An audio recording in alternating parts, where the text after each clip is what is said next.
So I'm gonna do Time Freak next, and you couldn't get through this film because it was too cringy, and I totally get that because it is absolutely that.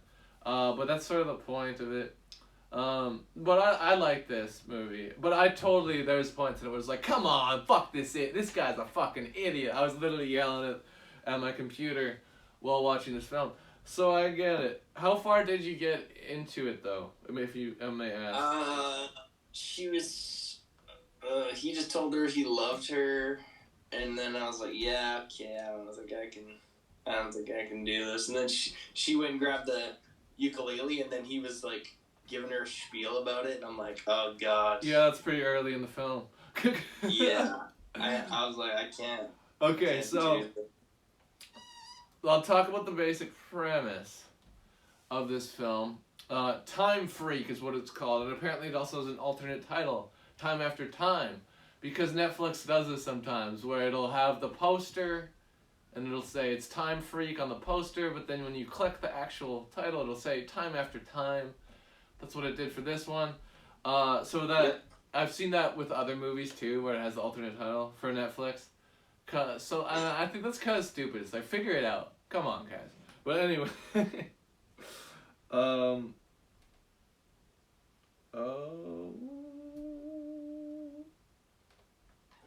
Okay.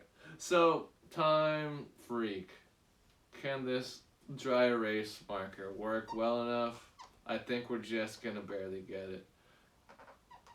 Oh yeah. I hope you can hear that squeaking. Oh yeah. Okay. Oh. Okay. I actually like this movie though. Yeah, I get why you stopped watching it. It's cringy. I try to watch. I'll try to watch anything even if I don't like it now. No, but I did actually like this. But it certainly has problems. Netflix is bisexual. Need a cigarette now, Jug? What? No, I'm good. But no, I like this movie. Let's look it up on Wikipedia though. It might be able to help me a little bit. So the basic premise is, and I don't like how they intro the time machine. Because they just sort of like, boom, he has a time machine before they explain it. And yes, they do explain it a little later. But it's like, boom, time machine, it exists. He's using it. Turn back the time. Like, I don't know. I would have liked a little bit of like, he has a time machine. This is it. How it works real quick. That was also a problem for me. Yeah, like, right. I was a little confused. I was like, what? No explanation at all? Okay. That's just lazy. But then they did it later. And I was like, okay, but I would have liked that a little earlier. Anyway, Time Freak, 2018 film. So let's talk about like the main actors in this. The two guys. Because I recognize both of them. The one kid, he's in a lot of stuff. Not the main kid, but the supporting guy who plays his best friend, who plays the Time Freak's best friend. He's in the Wet Hot American Summer reboot. He's in the Santa Clarita Diet, and lots of other shit that I'm not thinking of. But he's good. I think he's a pretty good actor. And this other guy who's the main actor, I know him from the show Sex Education on Netflix. It's actually pretty. I think I may have reviewed it here before actually, and there's a new season, so I might review it again, because I kind of want to watch the new season. But it's about like teenagers in a school in Britain, and Scully from X-Files is in it too, which is kind of cool. But you know, it's like a realistic sort of and mature but comedic way of talking about teen sex. So it's a good show, and it's actually pretty funny. And he's the main guy in that too. This main character in Time Freak. And yeah, like we said, it starts off right away with the time machine, and we didn't like that. But before that, we have like a sort of picture slideshow with different pictures of this guy and this girl, and like, oh, you know, they were in love, they're together. These are the good times. These are the happy times. There's some happy fucking song about love playing for the opening credits.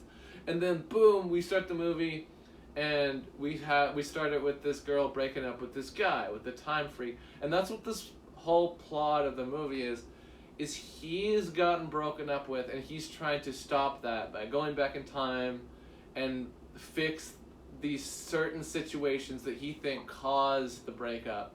So he wants to go back and like not have an argument, basically, in all these different sequences, and that's his sort of plan. And he tries to, even right there, we see that the time machine exists because he goes back right when she first breaks up with him, and he goes back and tries to do it a whole bunch of times, but it doesn't work. And yeah, like G. Berg said, there's a lot of points in this movie, and even after probably where you cut it off, G. Berg, there's a lot of points in this where it's like super cringy because the way this guy acts is super idiotic, but that's the point. That this guy is not, he's smart with physics and brain smart, but he doesn't seem to be super emotionally intelligent. He doesn't seem to be able to read people and understand their feelings, and that, I think that's a big part of this, and that's why it's so cringy, because like, and there's, I don't know if you got to this scene, but there's a scene where he shows them some really obscure sci-fi movie. He shows her and all of her friends some obscure sci-fi movie, and they all hate it. And this is one of these points in time where they have to go back, where he has to go back and fix it. And he keeps going back, but he seems to be unable to contain himself and yell at them for not liking this movie. So it just shows like sort of his character. He's an anal sort of nerd. And that leads me to the point. So, and then I hate the ending. By the way, I hated the ending. Because that's sort of what I was trying to allude to, is that they're clearly not meant to be together. Everything in this movie is shown that. But then at the end of the movie, spoilers sort of alert, but I'm really mad at the ending, so sort of spoilers alert, I want to explain. They sort of leave it open-ended, where they might be getting together. Where like they still might get together at the end. I was like, no, they should just cut it off completely. They clearly aren't right for each other. This guy is psychopath, controlling, taking complete control over life through a time machine. How does he not rewind and pick a different movie to show them? That's another point. That's exactly, I thought of that too. I was like, why not just not show them the movie?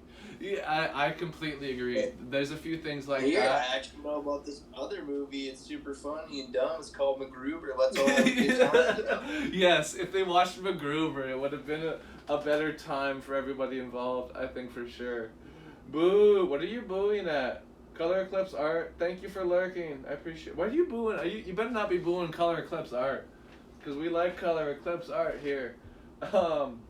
Thanks for lurking, friend. Oh, the sounds you and Whiteboard were making. Oh, I see what you're saying. Because of the cigarette, sexual... yeah, okay. Mediocre man. Oh, I see. You're booing the main character. That's fair. He sucks. And yeah. And that's kind of the point. So I would have liked this movie a lot more. He's got to step his game up big time. Yeah. And like, I think the movie would have been a lot better if it ended with, yeah, clearly that they're not supposed to be together because he's an asshole. And he even acknowledges it at the end, but I think that was also good, that they should have just been like, hey, bye, I'm a piece of shit, peace. But, you know, it's just, they leave it open-ended. Anyway, and sorry for spoiling it, but I feel like I had to do it with this one because I was so mad at the ending. I appreciate the love. Absolutely, Color Eclipse Art. Even though Stevie was not booing you, I had to make sure. I just got off work for a bit. Well, welcome. It's crunch week, and I ended up doing like 50 hours this week, and I had to turn down extra overtime for this weekend. Weezer? Is that what it says? You're going to see Weezer? Oh, wait, no, Wheeze. Oh, sorry. I see what you mean. I'm sorry. Nah, just Wheeze. I didn't boo your guess. I know, that's what I'm saying. Anyway, Time Freak. Oh, but let's talk about the supporting guy again, because I really liked him and I laughed really hard at some of his bits. There was one part where the main character is like, aren't you late for your for your frisbee class? And he's like, you know it's not a class, it's a team. You know that. That made me laugh. Because there's a point where they use the time machine to go back and help him win his frisbee tournament or something, and I don't know. I love that they used the time machine to do that. It was kind of funny. I don't know. There's lots of good comedy in this, so that's there's points towards it. But yeah, shitty ending, shitty main character, but there's some good laughs, and I do like the use of time travel. Other than the beginning, not introducing it great, but other than that, like the general message until the very end, I was okay with. But anyway, do you have anything to add, even though you didn't see the whole movie? No, like just even the scene where he kept redoing the conversation. I'm like, hey, this is getting creepy as fuck right now. Yeah, it's like, just fucking figure it out. I don't know, there's a few points where it's like, you should just move on. Yeah, no, yeah, totally. It's like, you should just move on, get over it, figure it out. And there's a point, like, towards the end of the movie where he's literally just going back every single time they're, like, about to have a fight. So, and there's a point where she's like, we don't fight because he, like, erased all the fights. So she feels, like, empty inside, and I was like, okay, this is really cool. She should hate him and never want to be with him ever. But yeah. And again, it's ruined in the ending. But still pretty fun ride. I wouldn't not recommend this. I would say that you should at least give it a try. But yes, big warning about the cringe factor, because there's a huge cringe factor. If you can't handle it, like G-Bergs, get out of the kitchen. Because yeah, it's super cringy. Cringier than the Scott's Tots episode of The Office, debatably. Yeah. And people say that's quite cringy, and I really like that episode. Anyway, that's neither here nor there. Let's keep it moving. I'll laugh at your bits, says Stevie. Oh, man. I'm ready to rate it. We do have to keep the pony show going, because Go hard. I fucked up earlier with the audio machine. Anyway, we're here now, and fuck, I'm never gonna make that mistake again. That's so embarrassing. Just wasn't plugged in.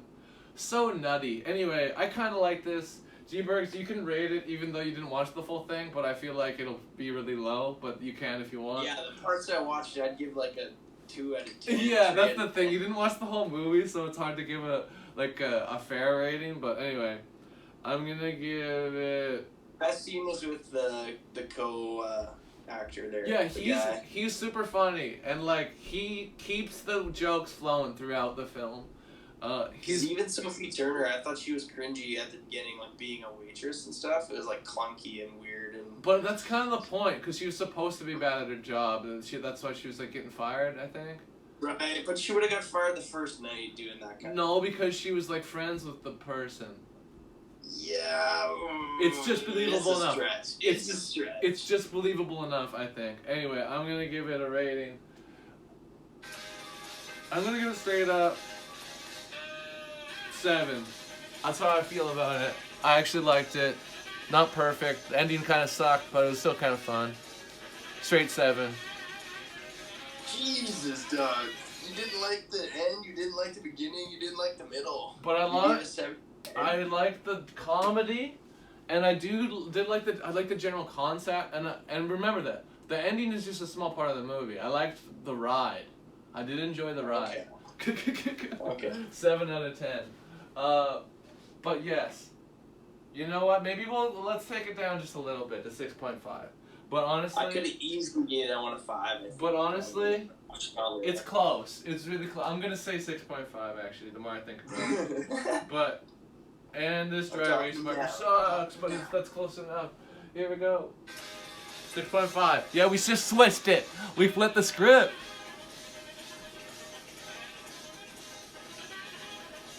6.5. If you can't read that, it's because the marker sucks. That looks good. Thank you. All right.